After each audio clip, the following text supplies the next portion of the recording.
It is Friday, the 17th day of September, and yeah, I'm a day late with this shit, but no one listens anyway, so it doesn't really matter, does it? No. I went to see the Black Crows Wednesday night, so I wasn't able to record. My deepest apologies. The Black Crows, another band ripping off black musicians to make money. Well, not entirely accurate, but somewhat accurate, so what can you do? It was a good show, but holy fucking shit, was it loud! It was really loud, unnecessarily loud. I've been to a lot of shows and a lot of loud shows. La, la, la, la, la. But mostly they're, weird metal bands and shoebox venues. This one was outdoors in a half full Great Woods / Tweeter Center. And by the time the show was done, my fucking tinnitus was banging. Banging. It was awful. Speaking of music, I've got another guest this week as I'm joined by one member of the Complaints and Observations pseudo house band, The Quiet Violent, Mr. Donny Washburn. I am pumped to have Donny on the show. We talk about the Boston music scene, music in general, fake band names, real band names, and if he has any regrets in providing music to such a shit operation such as this. All that and more on episode number 90, the big 90, the Mass Pike episode. Yeah, U.S. Interstate 90. Exciting, right? Woefully few local athletes worth their salt wore number 90 during their time. And in fact, the Red Sox have never had someone wear the number, which I found kind of odd. You think a young guy would ask for that number just to be like, yeah, I'm the first person in the storied history of this franchise to wear the number 90. Like I was a defensive lineman or a hockey player. At any rate, yeah, the Mass Pike, Interstate 90. It's a road and part of a longer road that goes clear across the country. I'm pretty sure I've talked about it in the past for some weird reason. I don't know. But it goes from Logan Airport all the way clear across the wonderful United States and ends in a neighborhood in Seattle locally known as Sodo, Sodo, meaning south of the dome, which was referring to the King Dome, which was a shitty baseball / football stadium that was essentially a concrete playing surface with a thin layer of astroturf over it. But that dump was demolished in 2000. They still call it Sodo, but they've changed the meaning, and now it's south of downtown. It's fascinating, isn't it? This is why you listen to the program, to learn something. I don't want to call it new, but something. Yay. Anyways, that's all right here, right now, on Complaints and Observations. Still, the most less than average podcast on the internet, with a host who's the smartest person in the room when he's the only one there. A continuing odyssey into mediocrity, guaranteed to make you question your life choices and your own sanity. This is Complaints and Observations with Dave LaPointe.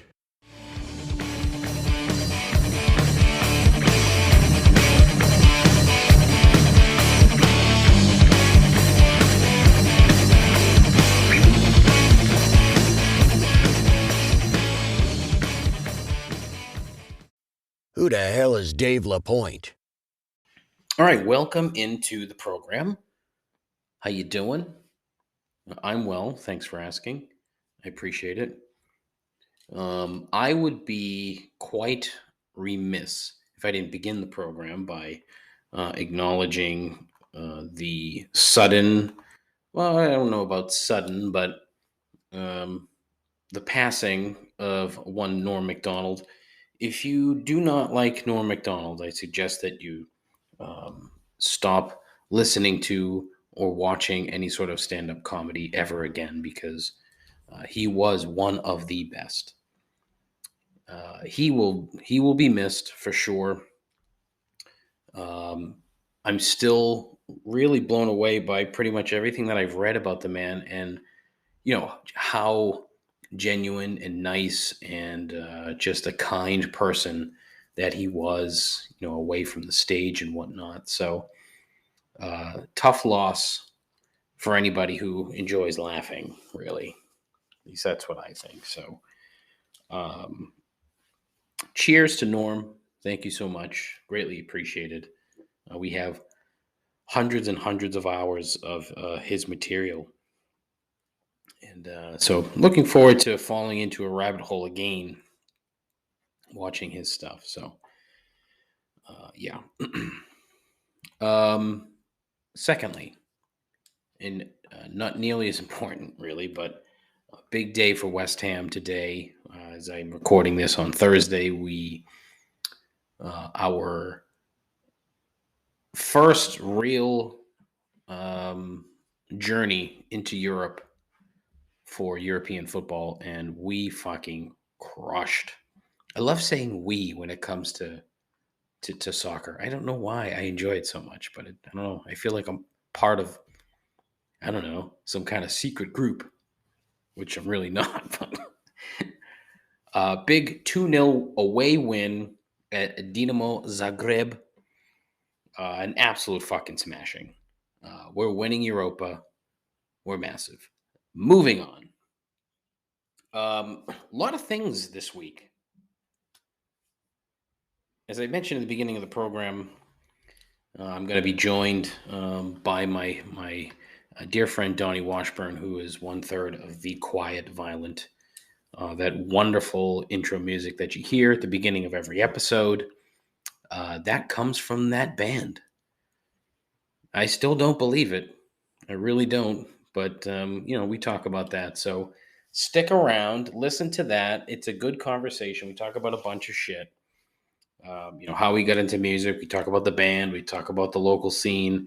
Um, I talk about fake band names, regular band names. Regular band names? What the fuck is that? Real band names? Well, not even real band names because the band I was in was kind of real, but not real per se. I don't know.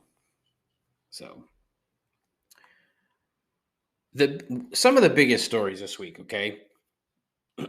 And I hate this part of the program where I just like regurgitate the fucking news, but I don't know. So what else can you fucking talk about?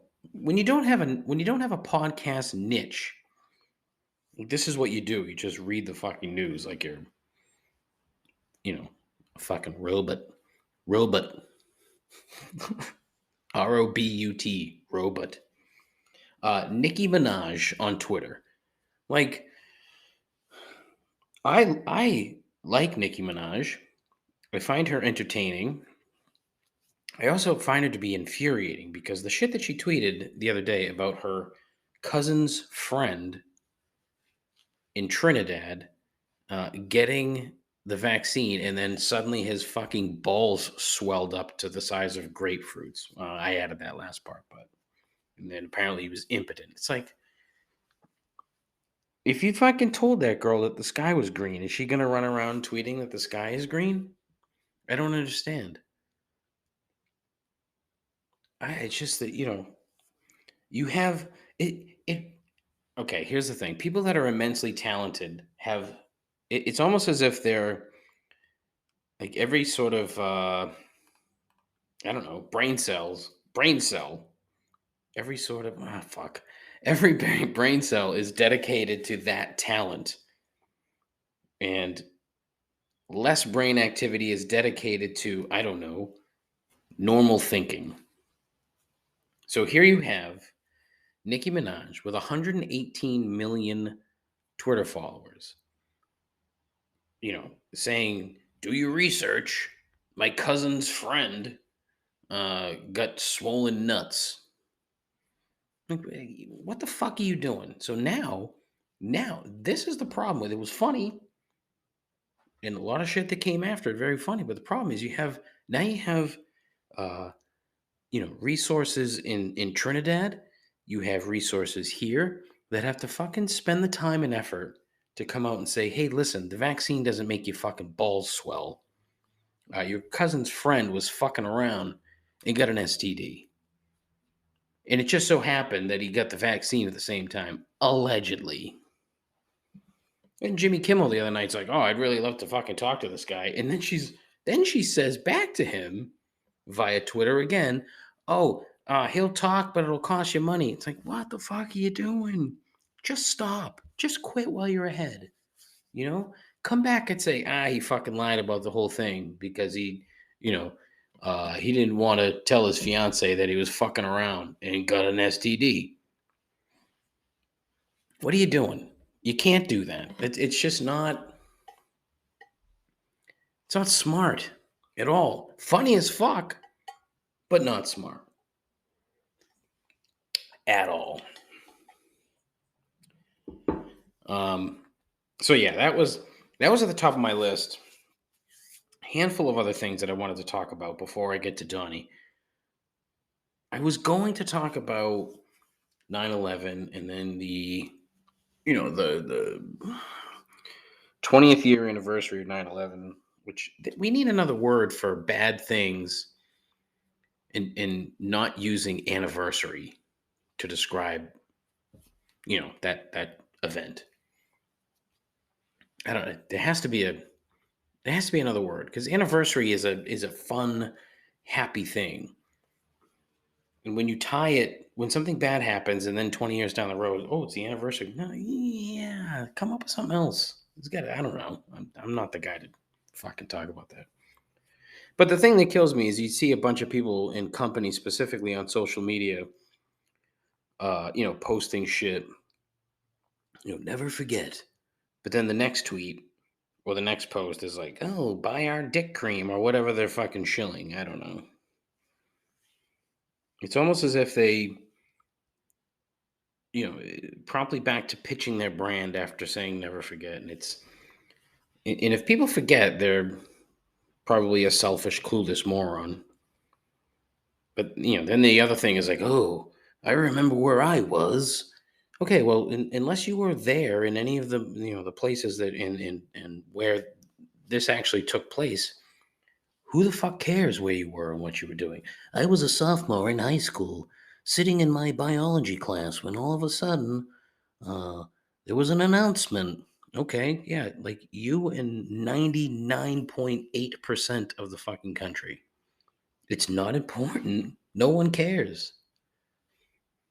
No one cares. It has nothing to do with anything other than you wanting to insert yourself somehow, for some weird reason, into people remembering about one of the worst days we've ever had as a country. Well, why? For what? Say that it was a sad day. It sucked. I don't need to know where you were, how old you were, what you were doing. I don't need to know any of that. In fact, nobody needs to know any of that. It is completely fucking useless information. Stop doing it. Nobody cares. Seriously. I assure you, nobody fucking cares. There was a Hunter Thompson quote that I wanted to include, but I've gone and not included it in my show notes. So do yourself a favor and look up Hunter Thompson's quote on September 12th. I'm sure it's interesting.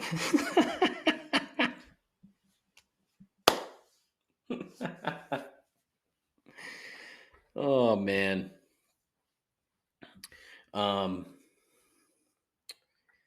What else? Handful of other things. So what I'll do is I will turn it over to Donny.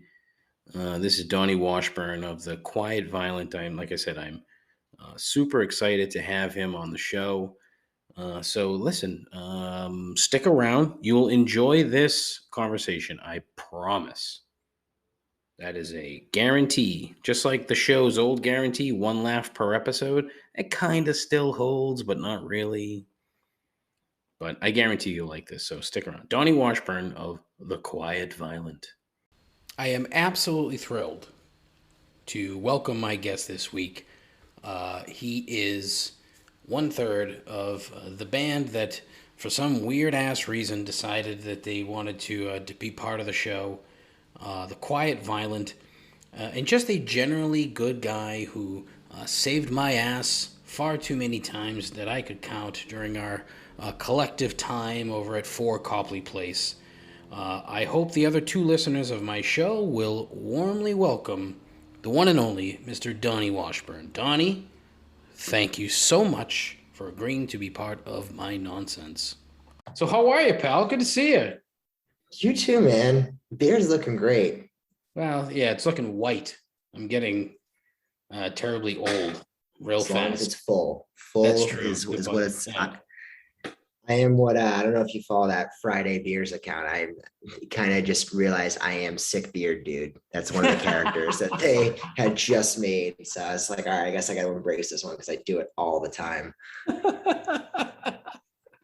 How's the new gig?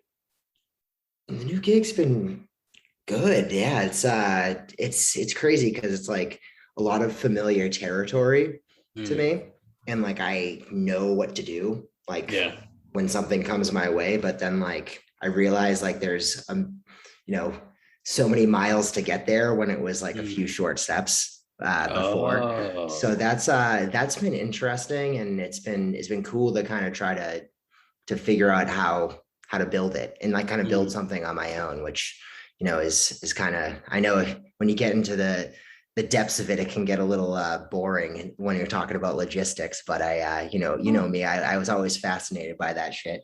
Yeah. Oh, that's awesome. That's good. I'm glad. I don't think that the previous employer valued you as much as they should have, but that is an entirely biased opinion on my part.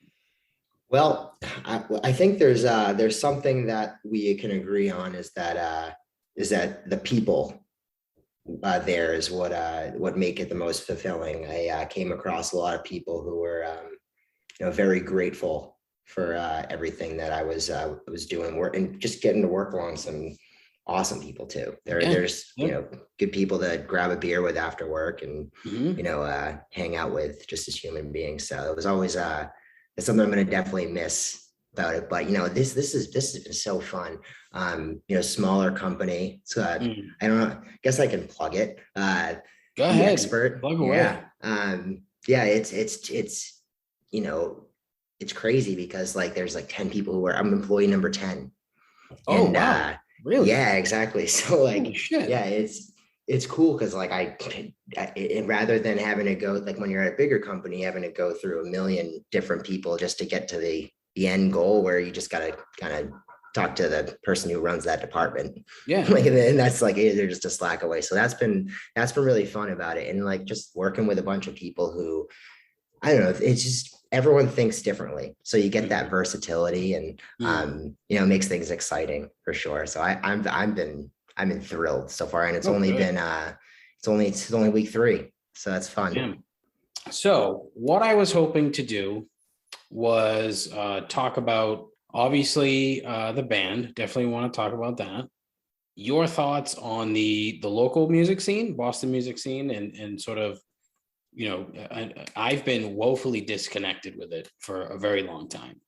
And so getting a different point of view, someone that is in it somewhat, I would love to hear your thoughts pre-COVID, post-COVID, and whatnot. And then anything else that you want to fucking talk about, Donny, I don't really care. Because I love you're one of my 3 listeners, so the other 2 people will be enthralled by everything that we talk about today. Oh fuck yeah! So that makes it a little less stressful now. I'm not in a crazy audience. Yeah, but you never know. Maybe once people hear your name, who knows? Things may change. They find this in the archives. That'd be amazing. I seem to do very well with the former Wayfair crew. Like that, anytime a Wayfarian, if you will, is on the show, I actually get people to listen, which is maybe it's because people are, there's that connection, but I don't know. We'll see. Well, I So noticed you were doing some connection tricks, but we can get into to all those things. Let's give it a rip. yeah, Well, it's just the band in general. So that's been going great. We've been making a lot of new music. We actually Mhm. just finished recording the music for about 5 songs. So just got the Oh, nice. recording done part, just like the instruments done. Mhm. But there's still lyrics to go. I know that's where we're at, but that's always fun, just written recording. And then that's been like the main that happened the other day. I guess last week now that I think about it, but it's been a lot of fun just getting together with the guys and throwing together your ideas and seeing what works, what doesn't, just being able to try it in front of people. I mean, it's hard because I just moved out to East Boston where the guys are over in Brighton. Mhm. So, they'll send me files and I'll practice on top of that and feel out, different, ways we can keep the bass, but also trying to keep within the rules of what we're trying to do. And I should say, I think the unwritten rule is just keep it simple, especially when it comes to my instrument, the bass. Mhm. So that's been, it makes it a little bit easier knowing that you don't have to do anything complex. You just need to make it sound good and sound right. So That's that's really what a I'm good looking for. rule. And I'm learning a lot from it too. Mhm. It makes it, I always look at like, other bass or anyone in their respective instrument, the way they're able to like kind of, um, take almost be the center of the band. I think like this is a totally different band than what we are, but I think the Chili Peppers and like Flea, everyone kind of rides around Flea for the Yeah, most of part. course. Yeah. Mhm. That's like where everything intertwines. So, when I think about, my own instrument, what I want to be, I don't want like, I started by thinking, oh, I need to like, really make this, have a lot to it. And that doesn't work. So Mm. I think I learned that very quickly, especially in the pop punk genre that we're going for, There you go. There you go. whatever you want to call it. We're How long has the band been together? I mean, obviously you and your brother have probably been playing forever, but this current iteration of the band, how long has that been a thing? so the current iteration, I would say, is probably about just under a year when Oh, our okay. guitar player Brian had Hmm. joined. We were always operating as a trio, but we had a drummer beforehand. When he had left, Bobby, my brother, had stepped in on Mm. the drumming duties, and then Brian came in and played guitar, and that's what it's been currently. I've currently been rolling with, which has been great. Brian's an incredible guitar player, and he's a really good writer too. He writes awesome riffs, and he's taught me a good amount too, just playing guitar in general. Sure. But that's been, it's been really cool to see him, or just to see him go through his process and, Hmm. um, see you guys have own like style, almost like an identity to it. So it's really, taking the band, and helping us move forward much quicker than I would have even thought we could. So, I mean, obviously, I was really hoping to have Bob a part of the show at some point, but apparently Bob is way too good for the show. But it is what it is. What can you do? I can't really say I blame him, Donnie, but what can you do? Well, I So think I will. This is what happens. Is like we keep getting more great listeners. That's what it's oh happening. And yeah. then all of a sudden he feels inclined. He's like, oh shit, I really got this is legit. Yeah, well, look, tell Bob that there's hundreds of listeners, and maybe it'll change his mind. Maybe it'll sway him. He doesn't Tell me a have little visibility to the bit. stats. Tell me a little bit about how you got started. Not just in the pop punk genre, if you will, but music in general. I'm very curious. I always find it very interesting, especially the people that I know that were into music. Most of my friends in the short time that I was in a band was none of them had parents that were like, "Oh, you need to play music." But then there's always a bunch of people that were always in bands growing up whose parents either force them to play the piano or force them to learn violin or something like that. And it just sort of took off. So the dichotomy between the two has always been very fascinating to me. So I'm very curious to see your start and your brother's start and kind of how that came to be. Oh, I didn't even know you were you played. What Oh, instrument? I don't play anything. No, I was a horrible singer for a number of years and in a handful of shitty bands. It was actually just one band, but we just changed the name 8,000 times. Oh, hell yeah. Well, Yeah. regardless, it's still, as long as you're a part of it, then that's what it's all about. But Mm. with with myself personally, I know we were just shitting on him, but like it's really mostly Bobby. I have my parents for sure. I think my family in general, specifically on my mom's side, has really strong taste in music. That was, seeing live music Mhm. seeing live music was a big part in their life growing up. They're the ones who give you the old records, and tell you what they were going through during when it came out, and it's cool to hear about that. But Mm. it definitely helps a lot of influence in what I listen to for music for sure. But playing, I think that was something that Bobby had figured out. There's a considerable, or we're like 9 years apart in the age gap, Oh, wow. Oh, I didn't and know that. yeah, and he was already very accomplished as a guitar player and at an early age. But Mm. as I was starting to get old enough to really, gain interest in playing, let alone the fact that he was playing all the time, and he got me, more wanting to keep up with and at least be able to jam with. I started playing bass right away, Mm. and then moved to Because he guitar needed a because bass I just player. Yeah, he needed a he bass almost player. That's it exactly what. wasn't he needed a bass player. I don't know if at the time, I was much younger, so it wasn't like, oh, I'm playing with my little brother, like he wanted to Oh, play but with guess what? people He who plays were the bass. That's how it always goes. exactly. Yeah. Well, that's where I saw it. I was like, ooh, maybe if I play the bass, then he'll want me Mhm. eventually. I get worked out, go figure. It worked out, by the time I'm 28 years old, but That's awesome. here we are now. Mm. Finally got that wish, but it was I think, yeah, definitely a lot of he got laid the foundation for what I wanted to play. What I was uh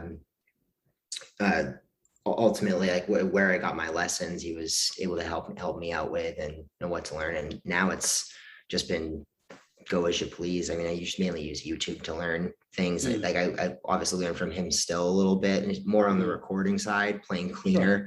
And then Brian for more of the theory part and how to actually write. I think that's something that I'm challenging myself a little bit more with. Oh, that's awesome. All right, cool.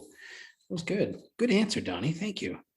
Now that we kind of talked about the your upbringing and how you get into music and whatnot, so I'm very curious your thoughts on the current local Boston music scene, pre-COVID, post-COVID, where you see things. Because as I mentioned before, I am uh, so far out of the loop when it comes to local music now, like and as opposed to when I was even your age.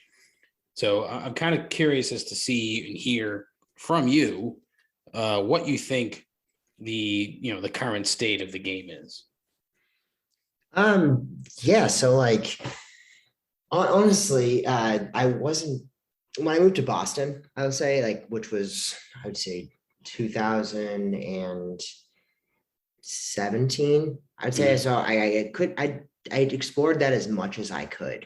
Right. Um, and I was living in Brighton at the time, which had a considerable amount of places to go to, which was I was so happy about. You have like Brighton Music Hall, Great Scott, RIP in Mm. Alston. Mm. Paradise Rock Club is there, not so much local. There's a little more Yeah. established acts there, but O'Brien's is an awesome place, Is an awesome place. right on Harvard Ave. I really loved going there, especially for metal shows. But it's seeming like it's starting to come back a little bit in small doses. I mean, actually, before I would think it was. I should start there. It was, very much all around me. So I got a lot of, I'd say a lot of good reps in at some of these places, just to kind of get a feel for what I liked out of the places. I wish I got to go more in town or in different areas like, Cambridge. I know Somerville had a good little scene for a little bit. Right when I was about to start going over there a little bit, COVID kind of hit, and everything kind of shut down. No one was really even sure what to do. I know I don't see, I see more of the Boston local acts, I'd say, beforehand. So not so much touring acts as much as I recall beforehand. But it was great. You had like, a lot of definitely a lot of different options to go off of, which I really enjoyed. As of now, I know the Quiet Violent hasn't made, I will say we haven't made any plans to play anywhere just yet. I haven't seen much around that, but I haven't been looking, I should say. I haven't seen much around of what's, who's playing shows, what new bands are out there who are doing stuff. But I've seen some bands that I've seen locally doing really well and starting to like get some, go on tour with local apps, local, I shouldn't say local, but more established bands. I think about this one band I saw, they came out of Berkeley. They're called the Q-Tip Bandits. I really like them. They're very jazzy, but catchy, alternative. They kind of have to be. If they went to Berkeley, right? That's a rule. For sure, right? I could tell they're definitely very technical. But what was awesome about it was I saw them at this cool thing that was, I think that just got going. It's called So Far Sounds, I believe, where they have these pop-up concerts, I guess you could call them. And people will, organize these shows, whether it's in their homes or whether it's in like a vacant office building that they know about and they want to rent that out for a little bit. And then artists can also sign up to play those. Mostly, and they're actually all acoustic. From what I know, I've only been to one, but that's where I saw the Q-Tip Bandits. So that the So Far Sounds. They do it all over the world. They're So Far Boston, New York, German, places in Germany, or cities in Germany, I should say. I saw on the site when I was perusing initially. I had a friend who worked there, but it was a really cool experience because it was like some MIT and Harvard husband and wife who had this loft up in like right next to the downtown crossing T-stop. And it was this beautiful place, all open area. And I saw my buddy Colin, Scout Music, if anyone's curious. I saw him play. Yeah, he's awesome. I saw him play like one of the acts, and then the Q-Tip Bandits they were just starting to become a band or to gain more members, but they were playing acoustic. And then now I'm seeing them open up for another band who's more established called Gripe, who is more of a catchy kind of funky sound. They're awesome. I think they're from Berkeley too, actually, now that I think about it. But yes, they are. I saw them open for them the other day. So it gives you kind of that hope that, there's, if you put the work in, you get your name out there, like you will find, that things are going to work out.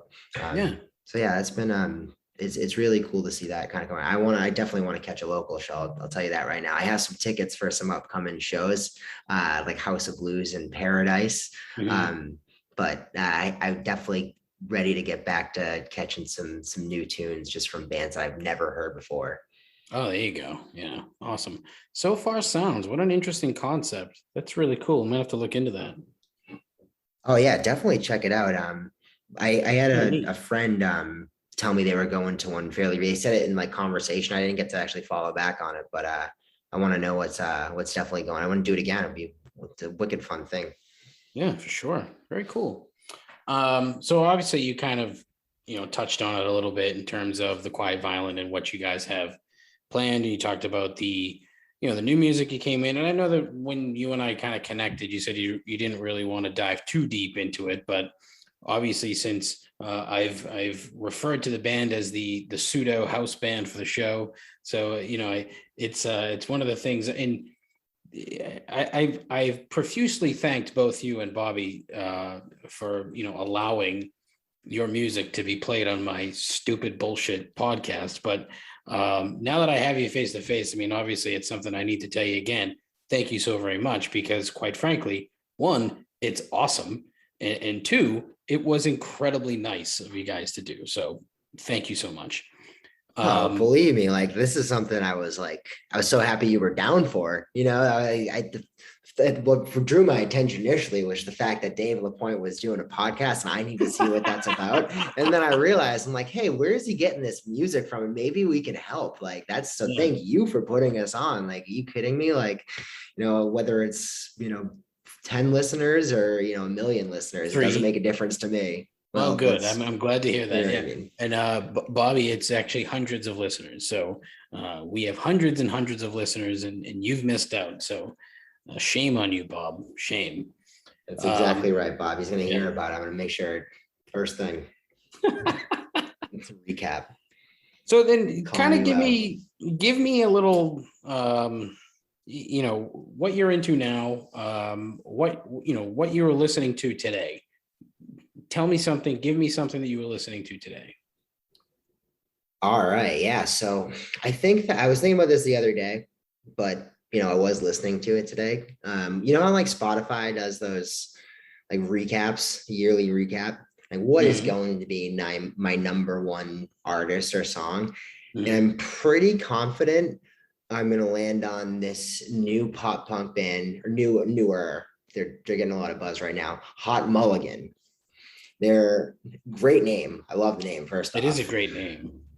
I mean, their song names are quite out there too, but they're like very much the newer side of pop punk. So not like the 2004 stuff that you hear, or 2000 stuff like you hear in like Blink-182, Newfound Glory, Starting Line, any of those 3-word band names, you name them, or more of like the 2010 and on. And I relate them to like a little bit of Story So Far or Neck Deep, those types of that type of era of pop punk, but it's all wicked catchy to me.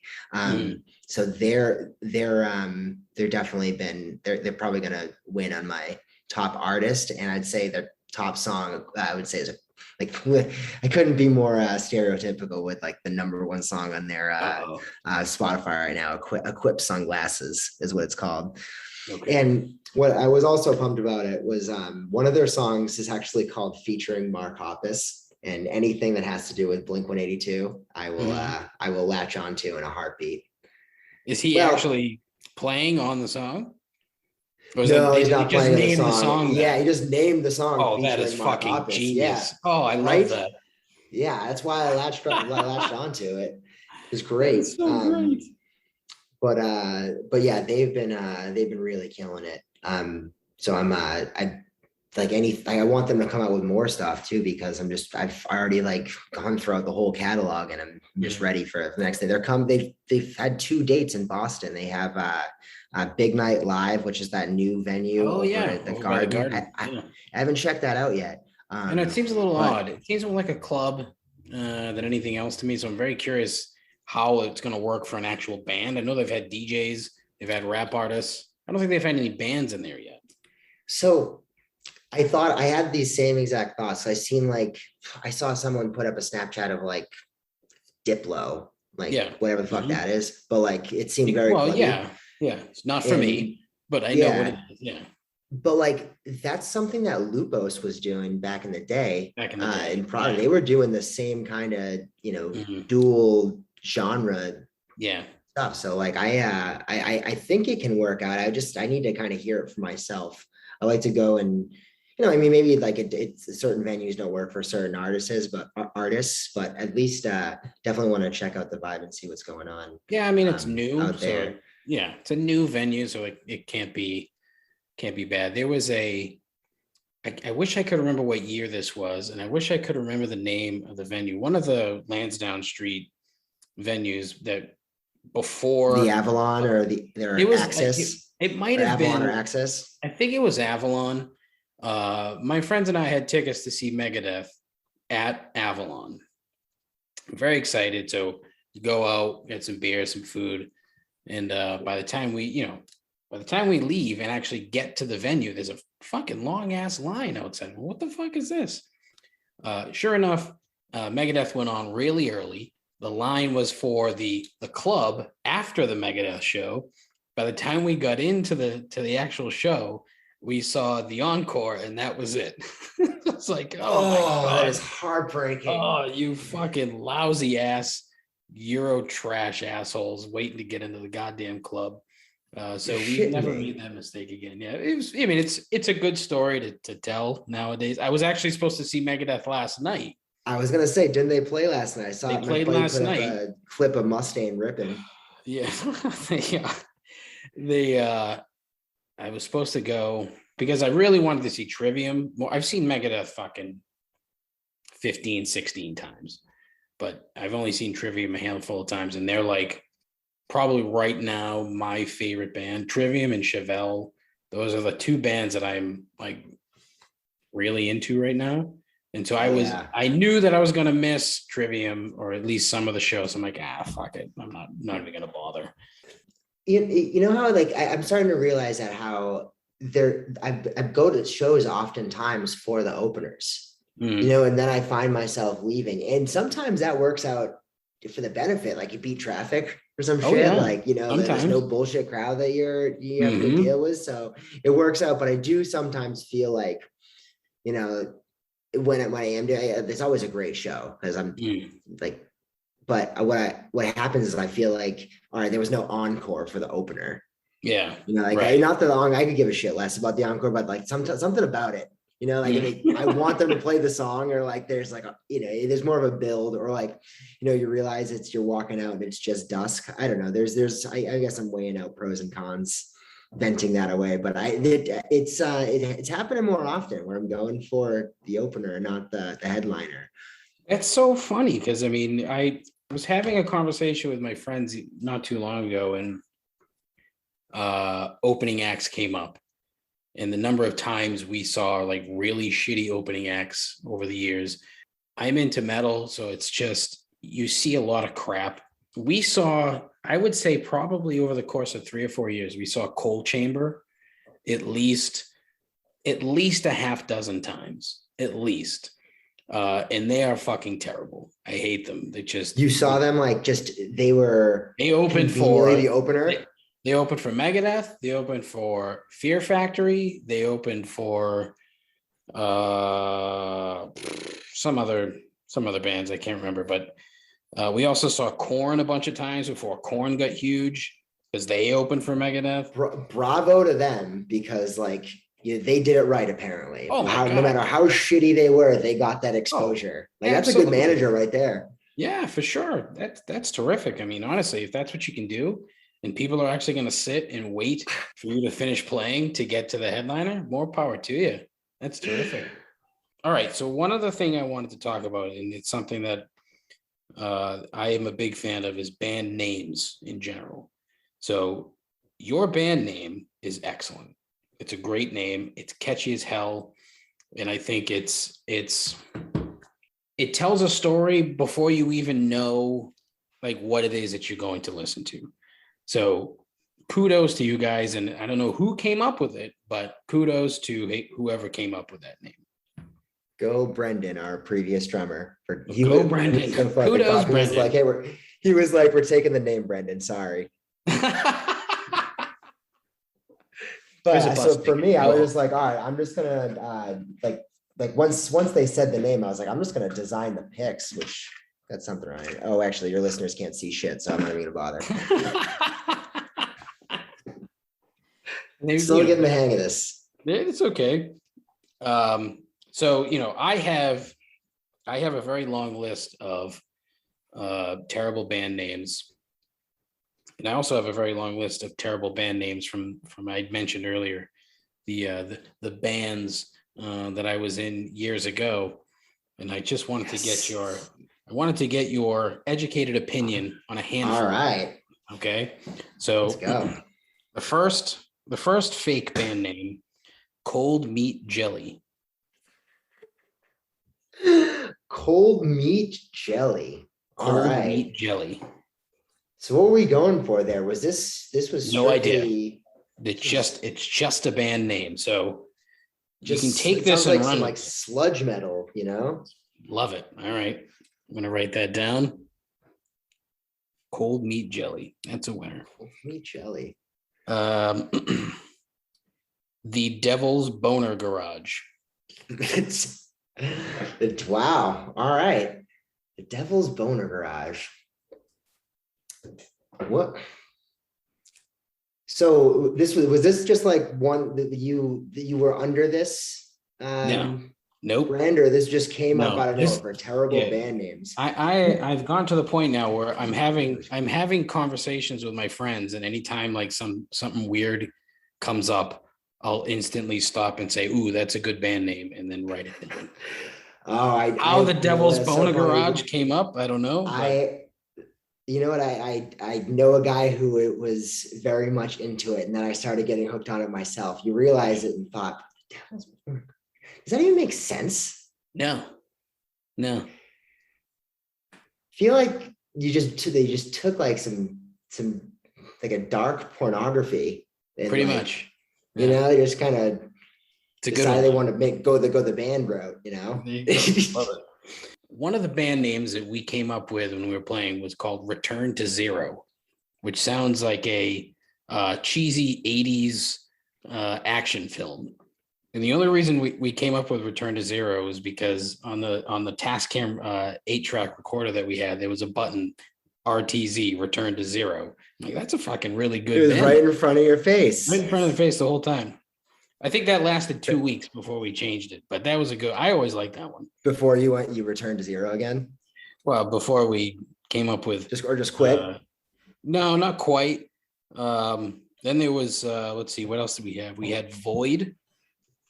I liked that one. I thought that was pretty good. Yeah, I don't know. That's for a cheesy metal punch band. Right away. Yeah. Yeah, exactly. What about that? Yeah, it sounds kind of rebellious. There you go. Yeah, I mean, it does. You could I could see a punk band being called Void, and I think being shitty 2.5-minute punk songs by Void. I think that works perfectly. That's the perfect timing. Yeah. 213. There you go. 213.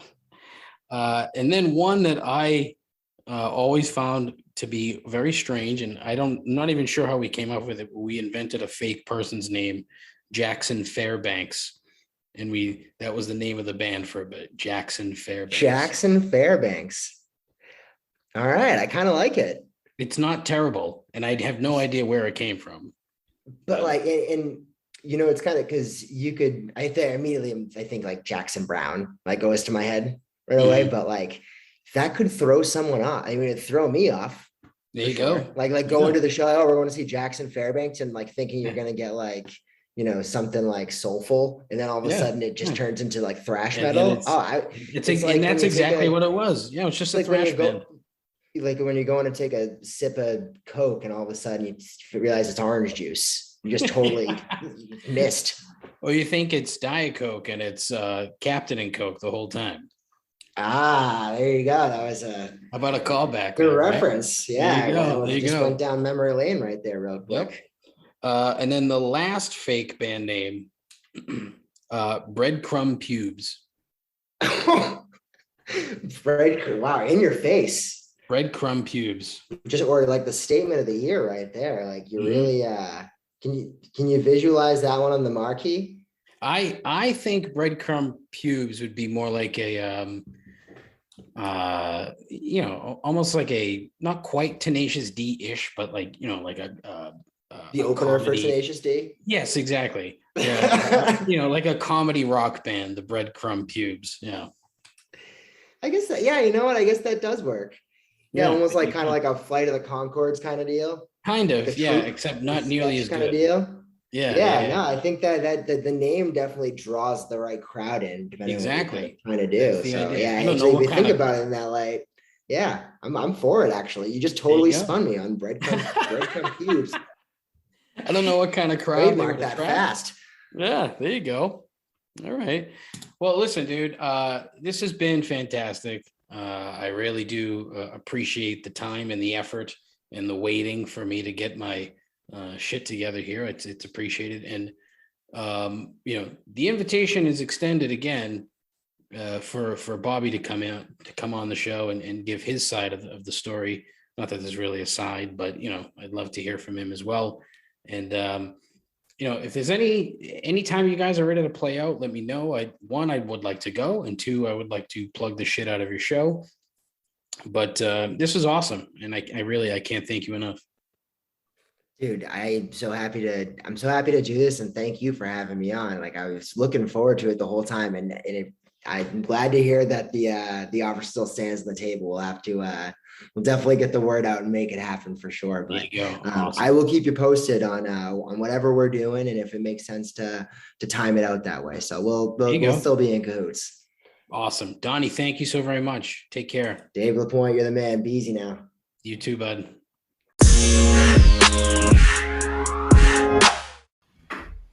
I enjoyed that interview. I enjoyed talking to Donnie.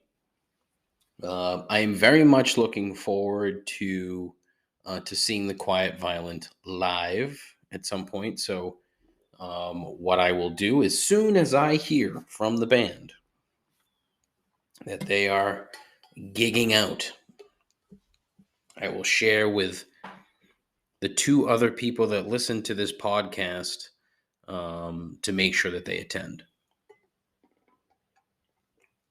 It'll be pop punk revelry. It'll be great. It'll be fun. But I find people that, as I mentioned when I was talking to them, I find people that are really into music. Like the curious part to me is how they got into it. And in his case, it was from his brother. I always get a kick out of people whose parents like made them learn an instrument, because there's so much value in it. So much value. And, when I was a kid, I tried and failed miserably. Like the first thing that I tried was the saxophone. And it didn't go over well for a multitude of reasons. One being is I was terrible. I don't have the dexterity to play an instrument, which is why, the only thing that I kind of can play or for 2 minutes is the drums. But anytime I move away from just keeping a beat, that's the end of that. I then tried the bass guitar, and I quit that too, because I quit pretty much everything, which is why I'm still doing this after 90 episodes, because I don't want to quit it. I actually want to stick with it. Maybe when I get to 100 episodes is when I'll quit, but it's very cool. I mean, it scientifically speaking, it sort of activates the one side of your brain that typically doesn't get as much activity as the other. I don't know the right and the left and how that works. So, I'm just going to say the other side. My guess is that side of my brain is just black. It's black and dead, the creative side. I can't fucking focus on anything. It's terrible. And I actually made a note. I'm gonna talk to the doctor about this lack of focus, as I am just going way off the fucking topic here. See what I mean? It's fucking terrible. But so, the Quiet Violent, check them out. They're on Instagram. They're on Spotify. Probably other places too, but I don't fucking know. Oh, boy.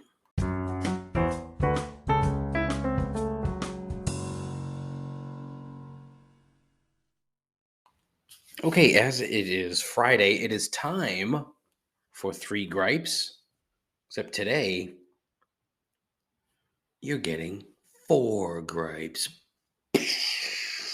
Boom. Whoa. Whoa. Boom. It was really just going to be 3, but I've got one here that's kind of short and sweet, but I was like, I'm going to include it because it's annoying. Gripe number 1. This was submitted to the show, and quite frankly, I'm really upset that I didn't think of this previously. Sent in anonymously.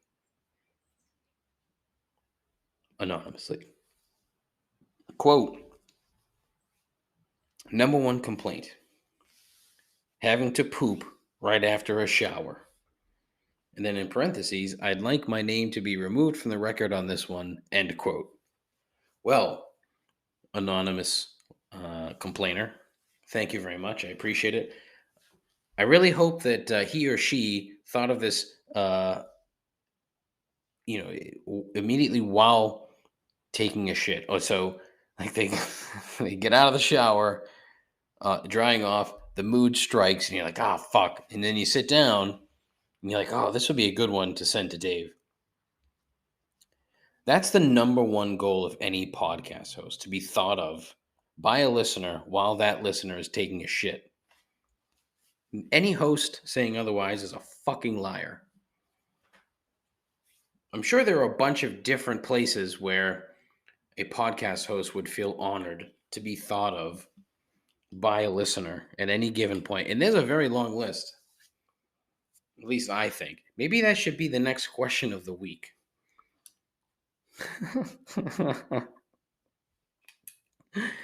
Oh, you know what? Call it in 617 657 4736 617 65 Rip'em. Where do you think the most impressive place for a listener to think of a podcast, whether like a specific place, anything that you're doing, any point of the day? The hope here is that when you have a complaint, that you'll forward it to me. That's the genesis of the program. Is that I want I want this to happen often. Again, I said this 1,000 fucking times. There's no outlet for this. Like completely anonymous bullshit that you think of and then complain about. It is so fucking, it's such a great idea. But again, my entire lack of focus is keeping me from doing anything of fucking substance. Because in this particular instance, look, there are few things worse than having to shit right when you get out of the fucking shower. It is awful. It will literally ruin your entire fucking day.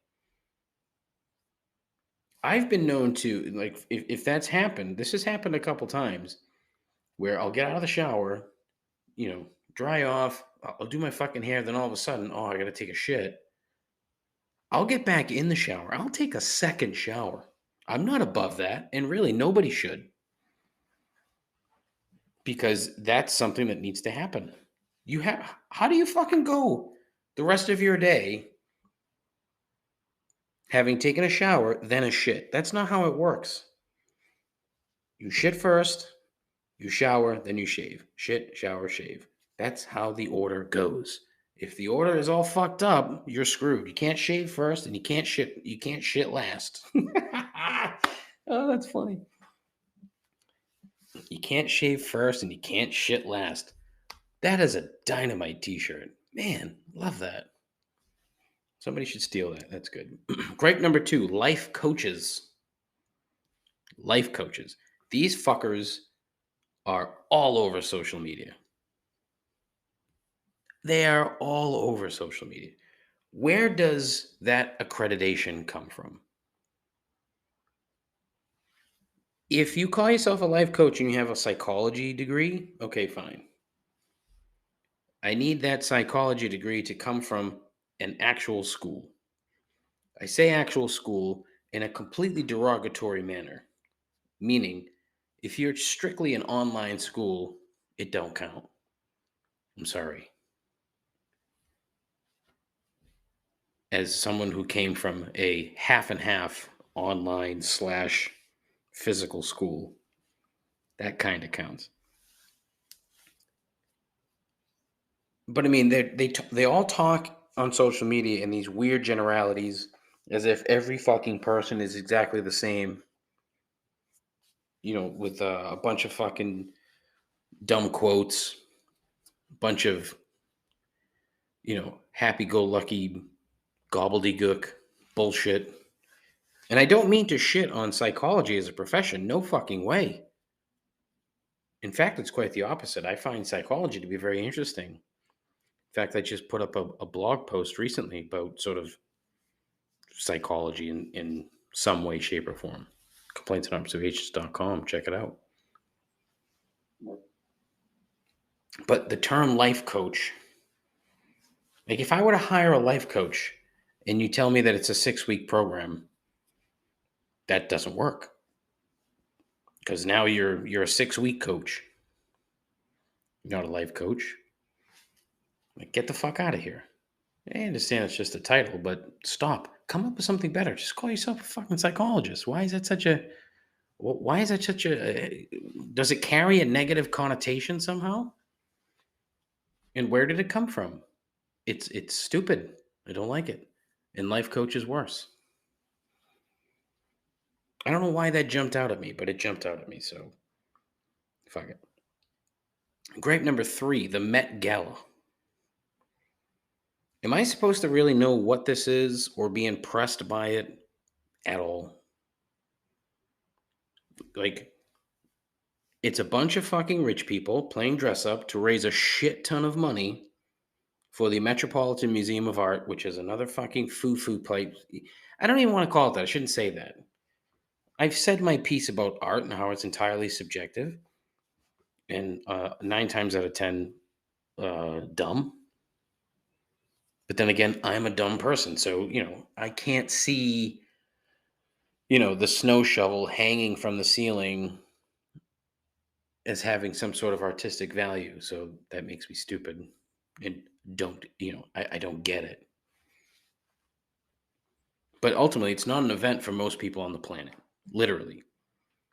So I'm not sure why all of social media needs to comment on every ridiculous fucking outfit. Kim Kardashian shows up looking like a literal, like, ring wraith, for fuck's sake. She looked like somebody's shadow. What the fuck was that? Like, what is that? I don't I don't understand the significance of this. I mean, am I such a fucking small-brained person that I can't figure out where the value is here?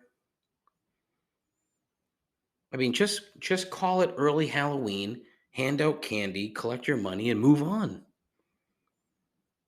And of course, some have to use this alleged platform as to make a supposed point. So I'll say right from the top, I do not dislike AOC. I do not dislike her. I'm certainly not as far left as she is, but I'm generally on her side of the aisle. We might be on different sides of the the dais or the area, whatever, but we're on the same side of the aisle, same side. Her dress that she was wearing was a white dress, and it just said "Tax the Rich" in red ink on a white dress. It was fucking absurd. Okay. The dress apparently was $45,000, but apparently was donated, as was her $30,000 ticket. My issue here is that, you're championing, that's a fucking terrible word. Oh, gross. Championing a variety of different causes for the poor, for the underserved, which is 90%, maybe not 90, but I would say 65 to 75% of the work that she does is valiant. I would say, at least, well, maybe not so much the work that she does, but the ideas that she has and what she tries to do. Like the Green New Deal, I like it in theory. It's such a fucking gigantic piece of potential legislation that it's very difficult to work and to get through. But I mean, this is, you know how much more impact it would have had if she fucking went to Filene's basement, bought a dress off the rack for $80 and then spray painted that fucking same thing on it? Or she showed up in a homemade bonfire.com t-shirt with the same slogan. It would hold it was so much more fucking weight. So much more. Instead, she shows up in an overpriced dress that's donated to a $30,000 a ticket event. I don't know. Maybe I'm not getting it. Again, as I said from the jump, I'm just not getting it. So it could just be me. I don't know. But honestly, get the fuck out of here. Why can't you just like if just fucking if you are so hell bent on having a fucking $30,000 a ticket event, just take the 30 grand, close the door, have dinner, do an auction or whatever it is that they fucking do. It seems as if the whole thing is literally just a giant red carpet and they alert the media and everybody comes down dressed like a fucking clown with horrific outfits. I'd be far more impressed if somebody came dressed like a fucking, normal person. I don't know. Gripe number 4, young people. As I just got done fucking shitting on the Met Gala, young people. Please allow me a minute to once again portray old man yells at cloud that everyone I know seems to think that I am and chastise the young. The playwright George Bernard Shaw allegedly said, quote, "Youth is the most beautiful thing in the world, and what a pity that it has to be wasted on the young," end quote. Regardless of who said it, it's honestly one of the most apt quotes you'll ever hear. With age comes wisdom. The young are lacking in wisdom. This past weekend, my wife and I took my mother to the Brimfield Antique Market out in Brimfield, Massachusetts. And I enjoy it, but, it is such a, you know what it is?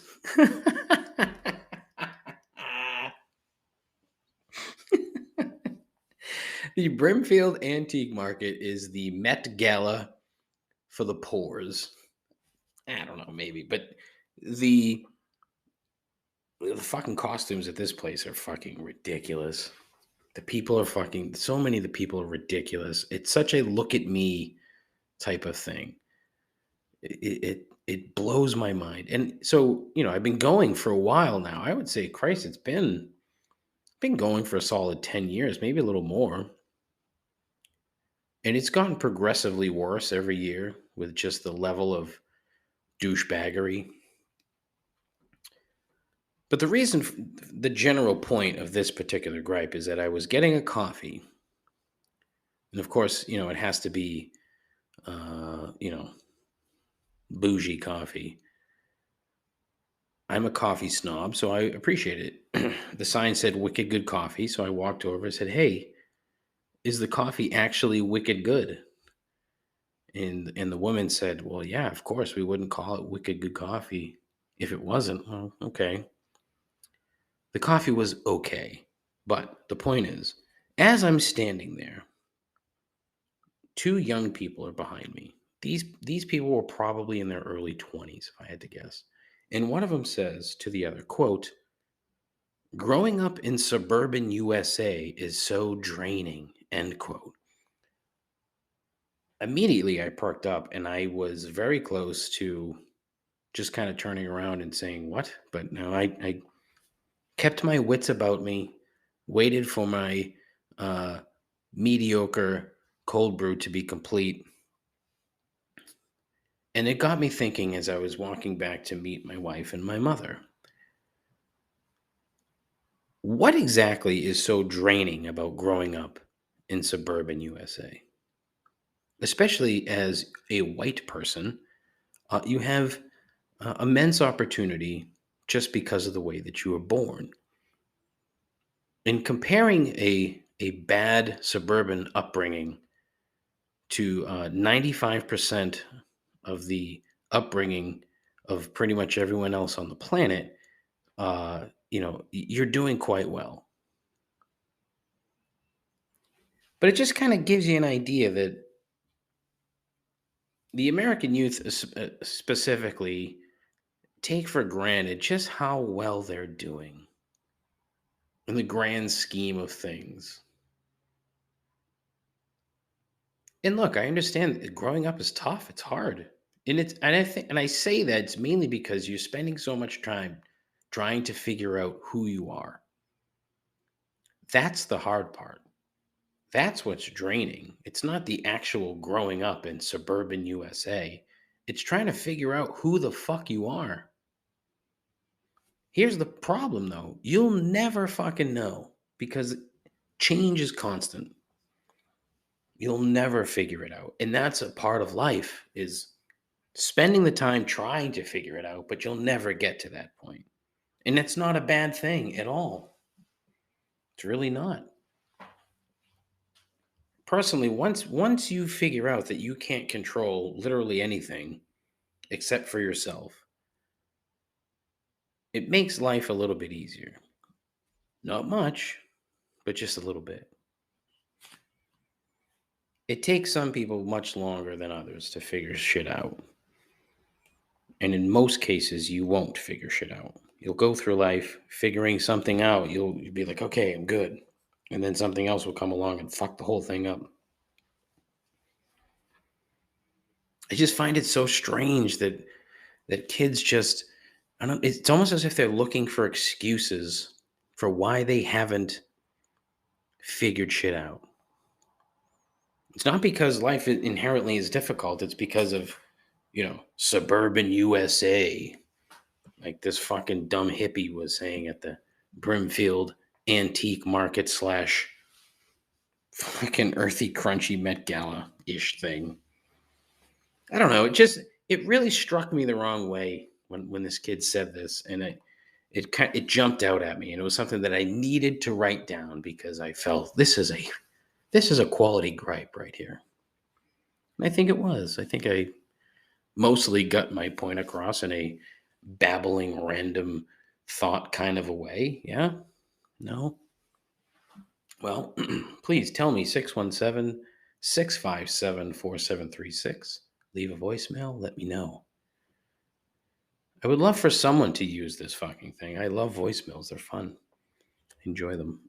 But that's it for the show. Listen, thank you so much. I thought this show was okay. It was okay. Big, huge, massive thanks to Donny. Much appreciated. It was a great conversation. Even though I had a handful of Zoom hiccups, I managed to hopefully edit that thing together properly. If I didn't, well, c'est la vie, right? Whatever that means. Join me again next week when I probably won't have a guest. And next week's show won't be nearly as good. But what can you do? Last week's show, nobody fucking listened to it, so who cares? I do have an Instagram page at ComplainSpot. I have a Twitter page at ComplainSpot. I have a Facebook page, but I don't fucking care because fuck Facebook. I have a YouTube page that I don't use. I have a website, complaintsandobservations.com. There is a blog on that page, and I have been writing blogs, so check it out. I like to write them. I like to write. Hopefully it's not horribly boring, but it might be. What can you do? Got to find that audience, right? Yeah, Dave. Yeah, 617-65-RIP-'em. 617-657-4736. Call in, leave a voicemail. That is all.